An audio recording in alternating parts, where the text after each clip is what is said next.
बीबी रानी को आप लोगों ने क्यों इतना पसंद किया हुआ है? ये तो अब आवाम को ही पता हो कि क्यों पसंद किया। वहाँ कहाँ पसंद करती है, आप मुझे बताएं। वहाँ कहाँ पसंद करती है?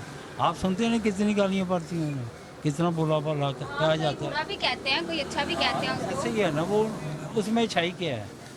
अच्छाई ये है कि वो जब वो गरीबों को देने गए अनाज, जब मेरी फ़ोटो लाओगे तो तकसीम करोगे, नहीं तो निकाली ना, वो ट्रक ही लेके वापस आ गए। कहते ही हमें तकसीम ही नहीं करने दिया, मार्केटों ने पैसे इकट्ठे करके एनजीओ को दिया।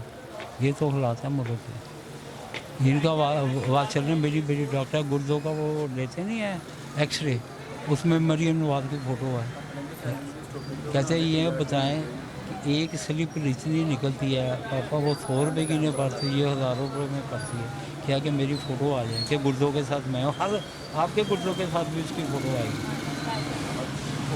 यहाँ तक तो वो घुस गई है, बाकी रह गया शुक्रिया, थैंक कहीं नहीं।